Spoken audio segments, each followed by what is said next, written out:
tardes. A partir de hoy comenzamos un programa semanal con el cual queremos darle una visión de la China actual.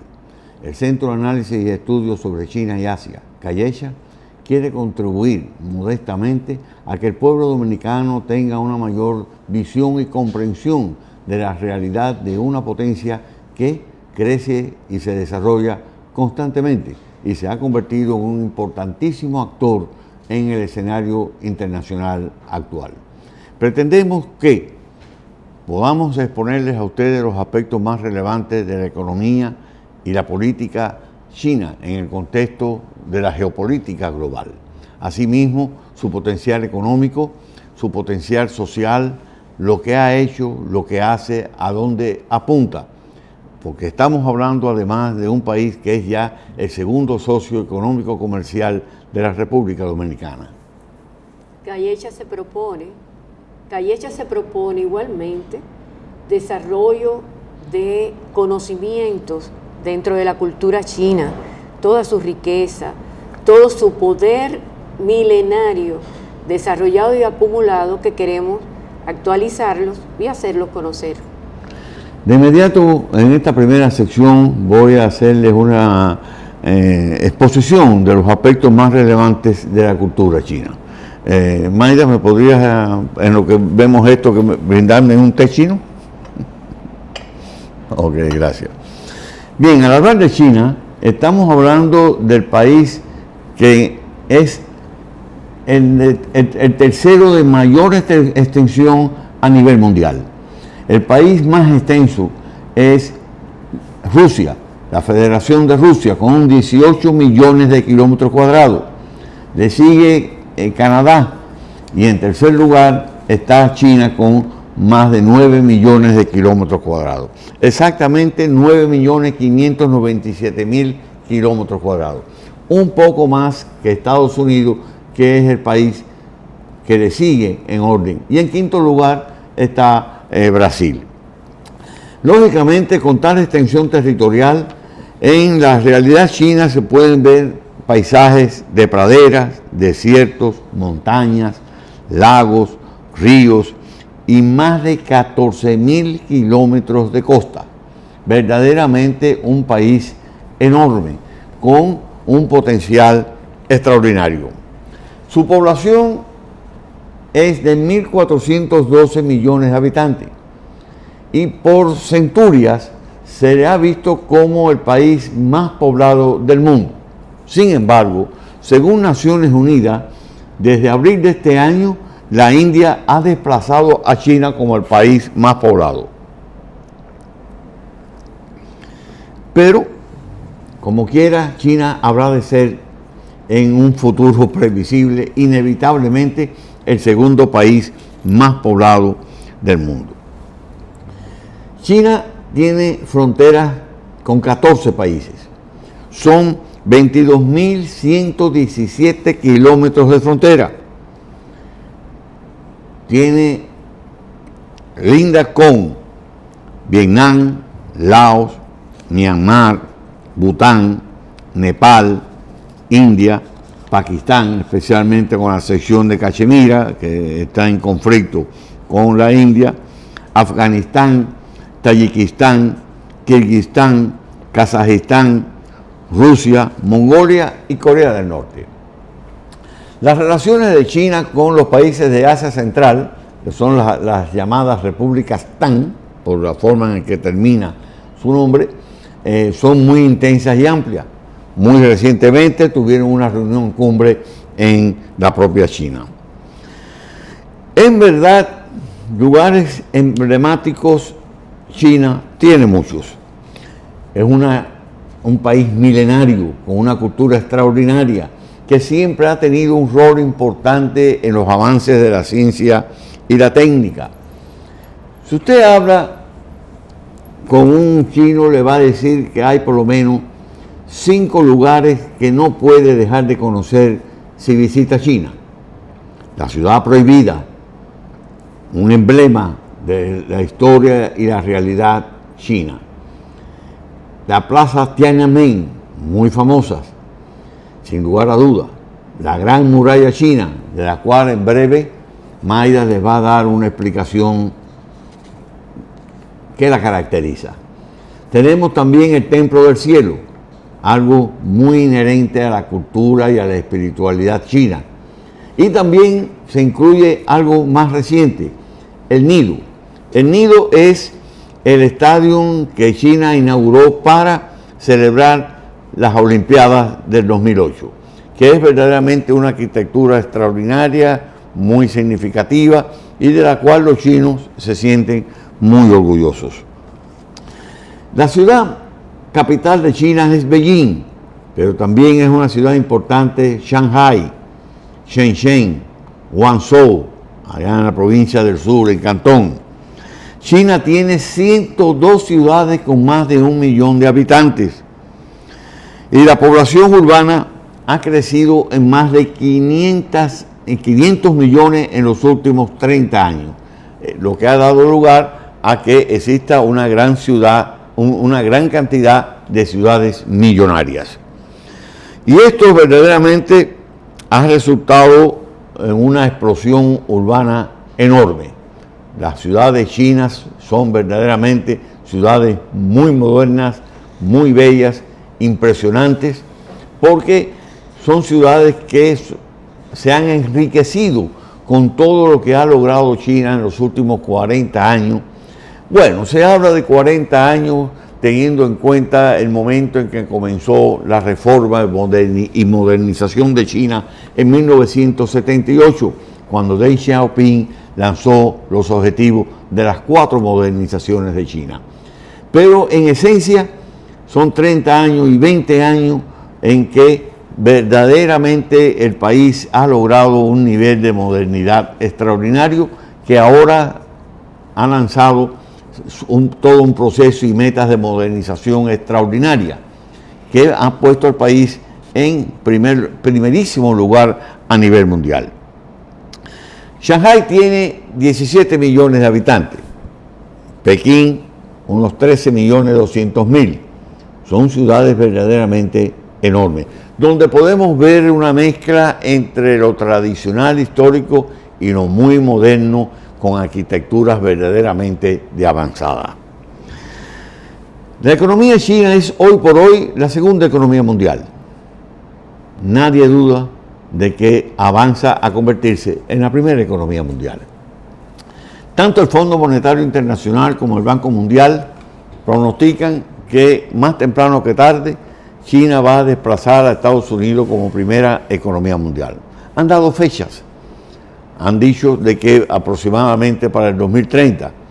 Sin embargo, la crisis actual que sufre el mundo pudiera quizás retrasar un poco esa realidad. El Producto Interno Bruto anual de China en el 2022 superó los 18 millones de dólares, lo cual la situó en un 76% del volumen del Producto Interno Bruto de Estados Unidos. Sin embargo, China está creciendo anualmente más que lo que está creciendo Estados Unidos, y así va a seguir siendo en los próximos años. Por lo tanto, cada vez más China se acerca al nivel de Estados Unidos. Si nos ajustamos a los pronósticos de crecimiento de China y de Estados Unidos que ha hecho el Banco Mundial para los próximos 5 años, estaríamos viendo que entonces para el 2028, de acuerdo con esa cifra, China tendría ya un Producto Interno Bruto que representaría el 80% del Producto Interno Bruto de Estados Unidos. Todo esto también va a estar dependiendo de a qué ritmo crezca Estados Unidos, que está pasando por una crisis muy fuerte y que su pronóstico, tanto del Fondo Monetario Internacional como del Banco Mundial para este año, lo sitúan en un nivel muy tibio, alrededor del 1%. Mientras que China ha pronosticado que crecerá este año el 5%. Sin embargo, el Fondo Monetario Internacional y el Banco Mundial y la Unión Europea plantean que el crecimiento de China será muy superior a ese 5%. En el primer semestre de este año ya el crecimiento de China fue de 5,5%. pero habría que ver cómo se comporta el escenario internacional, porque por mucho que la economía de China se encuentre en un pleno proceso de revitalización, un factor importante, un motor importante de la economía china son las exportaciones. Y si hay una crisis global, una crisis muy fuerte en el resto del mundo, especialmente en los países avanzados, pues lógicamente ellos importan menos y consecuentemente China exportaría menos. Pero todo indica de que este año la economía china se comportará por encima del 5%. Y el Fondo Monetario Internacional pronostica que para el próximo año el crecimiento chino será del 4,5%. China en el año 2000 era la sexta economía mundial. Venía ya de 22 años de grandes ritmos de crecimiento económico. Rápidamente pasó al quinto, al cuarto lugar, al tercero, desplazó a Francia, Alemania, Reino Unido, y en el 2010 desplazó a Japón como segunda economía mundial, posición que había estado ocupando por muchos años. Y en estos momentos se encuentra, como ya les decía, en el segundo escalafón, avanzando hacia el primer momento de la economía mundial. Esa es la realidad de la China que conocemos y que debemos tener una mayor comprensión y conocimiento. Amigos, pretendemos trasladarle la cultura china, la belleza china, las creaciones, tanto en arte como en instalaciones, y todo el enramaje en lo que ellos se han visto inmiscuidos para progresar como una cultura milenaria que es. Pretendemos trasladarle esta experiencia y que la puedan disfrutar y que le saquen conocimientos. Vamos a tratar hoy sobre la muralla china, que también tenemos en nuestro panel, y vemos que es una obra construida desde el siglo V a.C. hasta el 17 después de Cristo. Enorme cantidad de tiempo para que cada una de sus fases se vivieran, se sufrieran y que hoy en día podamos disfrutar. Fue reconocida como la obra de ingeniería desarrollada de la historia más grande. La UNESCO la reconoció como Patrimonio de la Humanidad en 1987. En 1907 fue incluida como una de las 7 nuevas maravillas del mundo.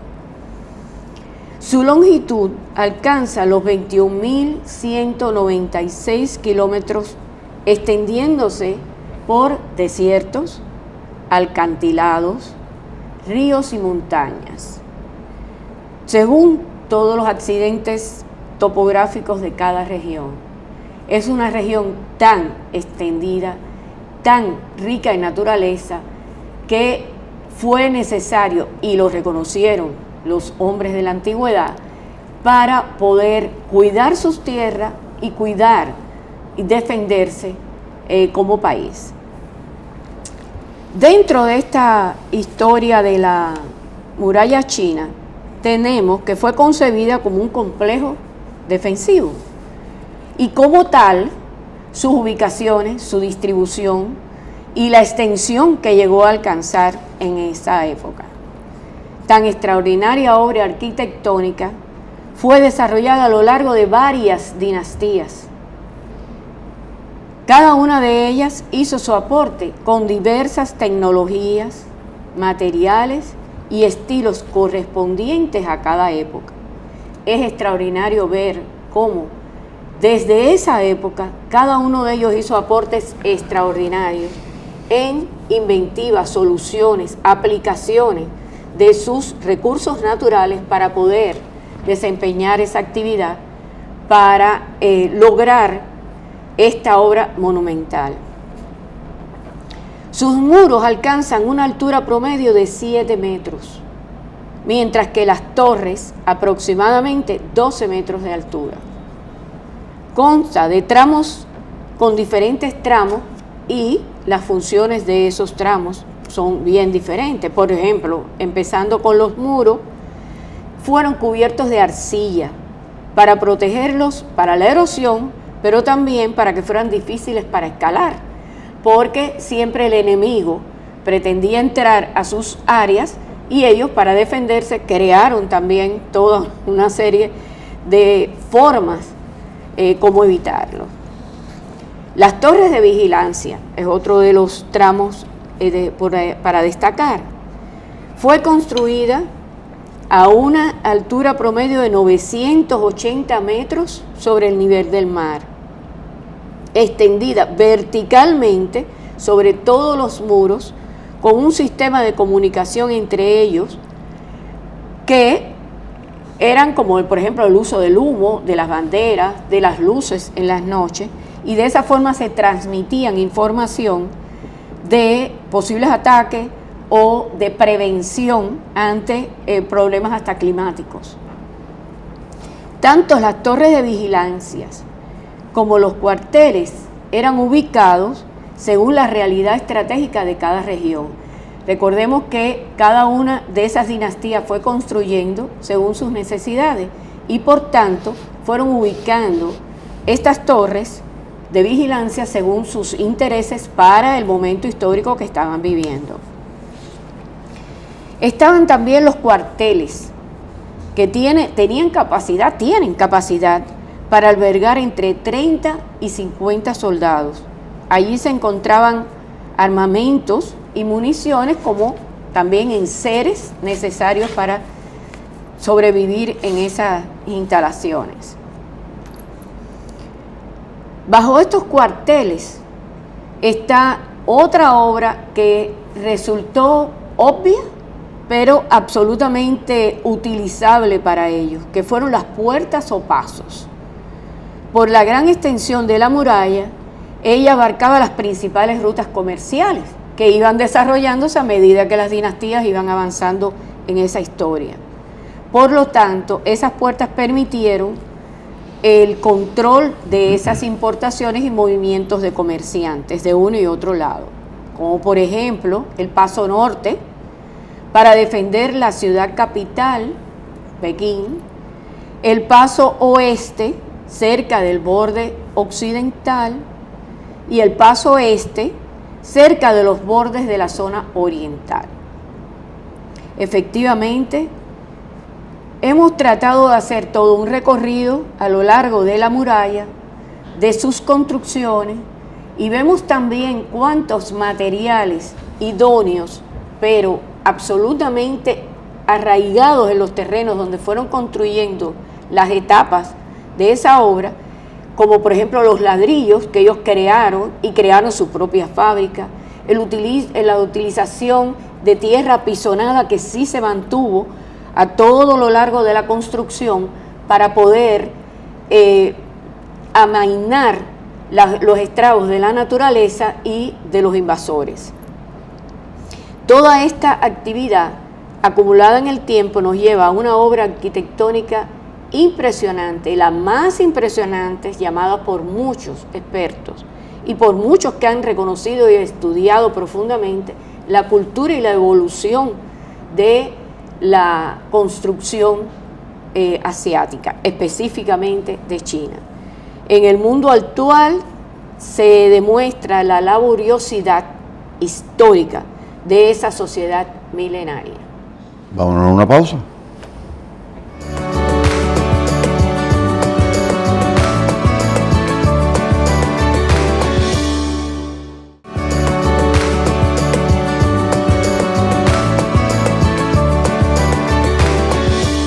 China verdaderamente es tal el nivel de desarrollo que ha alcanzado y el liderazgo en exportaciones que ha desarrollado, que se ha convertido en el principal socio económico comercial de 140 naciones en el mundo.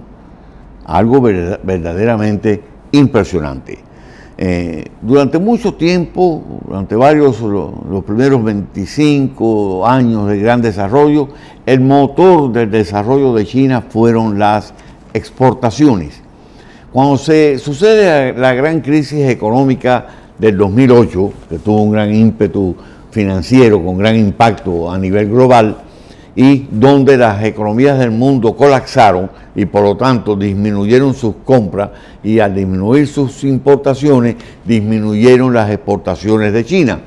Entonces China hizo unas grandes inversiones en los sectores más atrasados de la sociedad para sacar a la población de la pobreza y con ello estimular el consumo.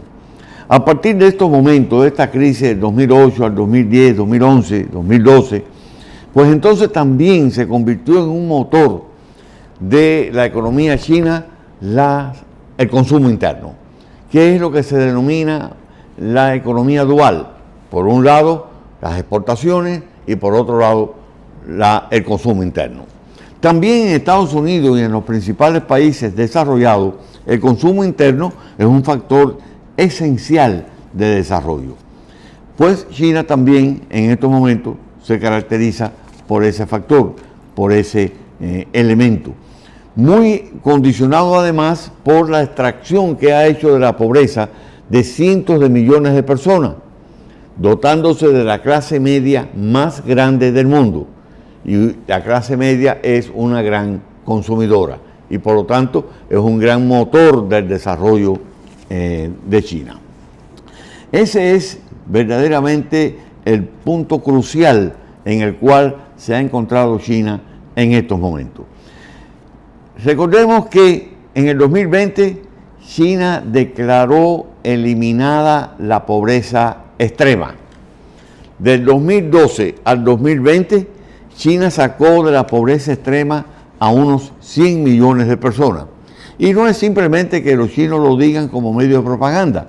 Las Naciones Unidas y el Banco Mundial reconocen esta conquista de China. En estos momentos, oficialmente, China registra un 3% de pobreza general, pero lo que es la pobreza extrema ha estado erradicada. Y mientras avanza en este sentido en el sector interno, externamente China, como les decía, se ha convertido en la gran socia económica comercial de prácticamente 2/3 partes del mundo. Y ello incluye a América Latina. Bueno, realmente también para Estados Unidos, China es prácticamente el segundo socio económico comercial. Entre ambos países, a pesar de toda la hostilidad y las guerras arancelarias y demás, hay un comercio que se mueve alrededor de los 500.000 millones de dólares anuales, con un gran déficit comercial para los Estados Unidos. Pero en América Latina, China también se ha posicionado con mucha fuerza. Ya en estos momentos, varios de las principales economías latinoamericanas tienen a China como principal socio económico comercial. En Sudamérica, casi todas las economías tienen a China como principal socio económico comercial. Y China ha estado firmando acuerdos de libre comercio con varias de estas naciones. Es el caso de Perú, de Chile, de Costa Rica. Ahora mismo también Uruguay ha avanzado en la negociación por un acuerdo de libre comercio. Nicaragua ha abierto también negociaciones y Panamá también ha avanzado con fuerza. En términos globales, se puede decir que China es el segundo socio económico comercial de América Latina y el Caribe. Sin embargo, si del contexto de esa cifra sacamos el comercio de México, si no consideramos a México, China es prácticamente el principal socio económico comercial de la región sin México. ¿Por qué sin México? Porque México tiene un volumen de flujo comercial multimillonario con los Estados Unidos por las razones históricas que todos conocemos. Por lo tanto, sin México, China es prácticamente el principal socio económico comercial de América Latina. En algunos casos es el segundo socio, como es el caso de República Dominicana. República Dominicana tiene a China como el segundo socio económico comercial, con un creciente flujo comercial en las dos direcciones entre ambas partes. En el pasado año, en el 2022, el comercio entre China y República Dominicana estuvo por los 4.500 millones de dólares. Y, lógicamente, al igual que pasa con Estados Unidos, el comercio de República Dominicana con China es deficitario para la República Dominicana. Sin embargo, ha venido creciendo de manera importante y prácticamente se encuentra por los 450 millones de dólares lo que exportamos a China.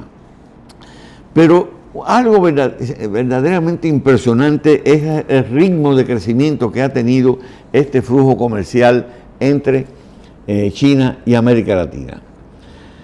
En 1960, el comercio entre China y América Latina estaba aproximadamente por los 145 millones de dólares, algo verdaderamente exiguo. Sin embargo, en 1970 seguía siendo verdaderamente muy bajo, menos de 200 millones de dólares.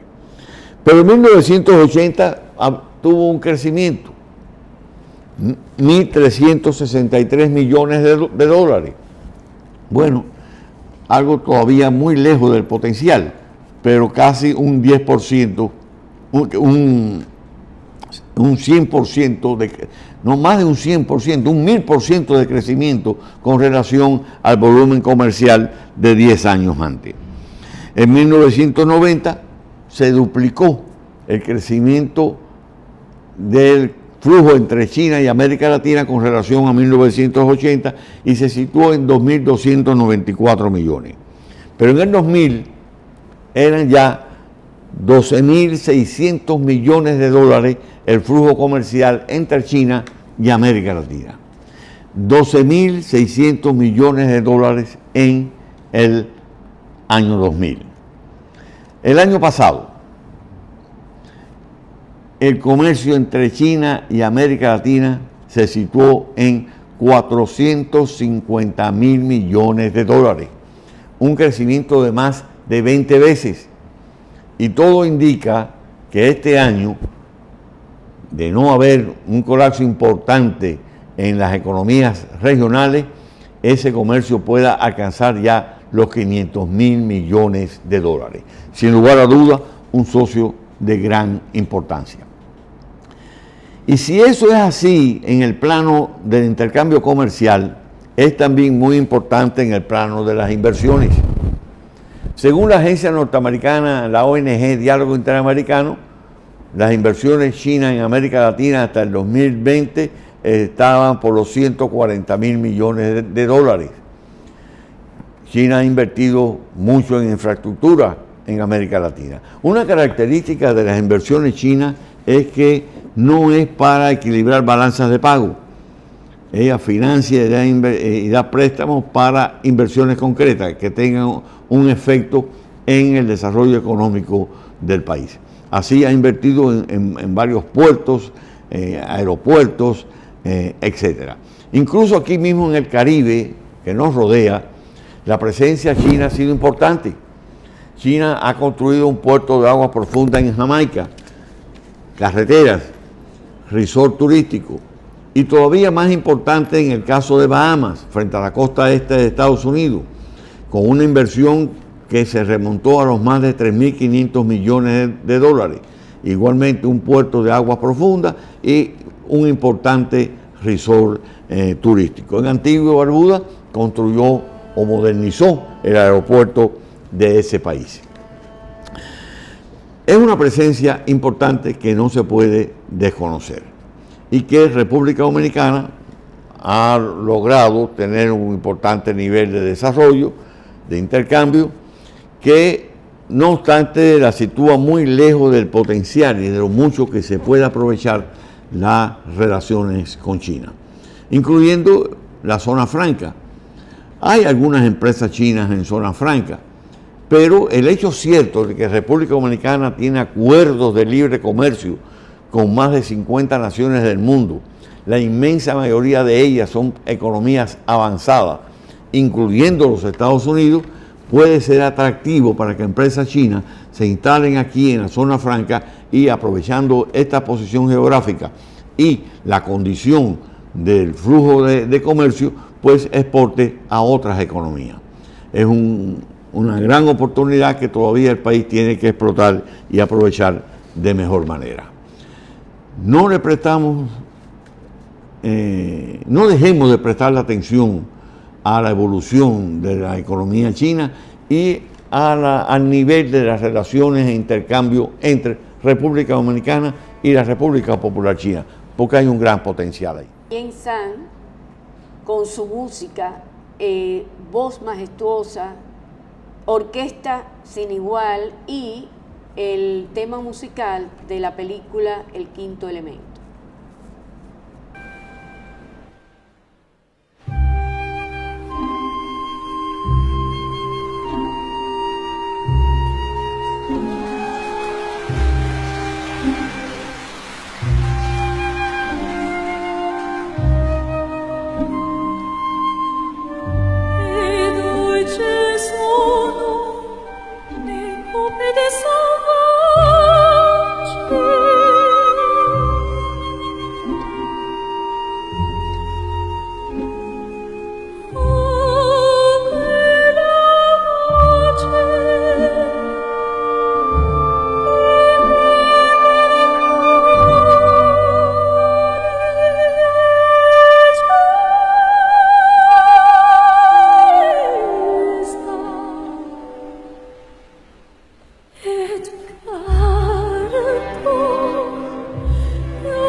China, hay que disfrutar. Un arte extraordinario que relaja, que ayuda a nuestros tiempos, pero que también nos transmite experiencias y nos transmite el amor, la idiosincrasia de ese país, el respeto por la experiencia vivida, por los valores naturales, por su historia, y es algo de lo que también debemos aprender. A mí me gusta que tomemos eso siempre en cuenta, cuánto le podemos sacar a las experiencias de otros para beneficios nuestros.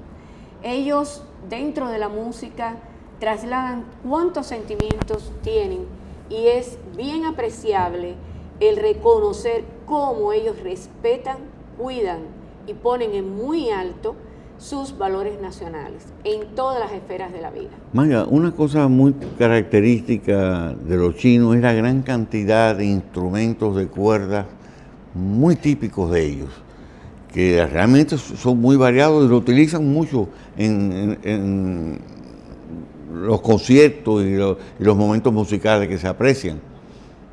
También, por ejemplo, el crecimiento de la juventud utilizando todos esos instrumentos que son milenarios, muchos de ellos, porque fueron creados sencillamente como necesidad para recreación de un pueblo, de una ciudad, y fueron también incorporadas a la cultura nacional, porque ellos respetan, ellos consideran que todos esos son ingredientes para el todo global que ellos han alcanzado en tantos años de creación. Maya, después que tú has hablado de la cultura, me voy a referir al otro gran aspecto que mueve el mundo, cultura y ciencia. Quiero hablar un poco del desarrollo de la ciencia en China. China es una potencia científica, pero más justo es decir que China ha sido históricamente por miles de años una potencia científica, ya que recordemos que fueron los chinos los inventores de la pólvora, de la imprenta, del papel, y así. Y hoy día China es el gran líder científico del momento, sin lugar a dudas. Ha logrado ocupar el primer lugar en registro de patentes, etc. Incluso una empresa china, Huawei, es la empresa que más patentes tiene en el mundo. Y así hay varios gigantes tecnológicos chinos que han logrado avances importantes. Pero es también muy significativo decir cómo con tecnología propia los chinos han logrado avanzar en algunos terrenos importantes de la tecnología, como es la exploración espacial. China tiene en estos momentos una estación en el espacio.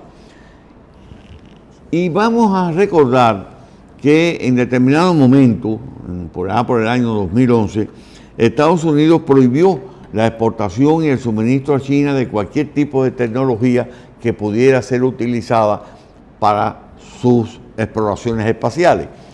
Y hoy China, con tecnología propia, ha logrado avances extraordinarios. China logró por primera vez hace 3 años, nadie lo había hecho anteriormente, descender al lado oscuro de la Luna, el lado que no se ve. Pero prácticamente todas las semanas China tiene lanzamientos de 3 y 4 satélites de distintos destinos para las comunicaciones, la exploración, etc. Y ha desarrollado su propio sistema GPS, que le llama Beidou, y avanza con firmeza en varios aspectos. Sobre este aspecto de la ciencia en China, más adelante voy a dedicarle un programa más extenso, más cuidadoso, porque verdaderamente es un tema que merece mucha atención. Ahora mismo, el presidente Xi Jinping lanzó la gran meta que llaman Hecho en China en el 2025, lograr para dentro de 3 años todavía consolidar, profundizar y diversificar más el extraordinario potencial manufacturero que tiene el país. Y en esa dirección se han planteado planes importantes a alcanzar para el 2035, para el 2049, para celebrar el centenario de la proclamación de la República Popular China del 1 de octubre de 1949.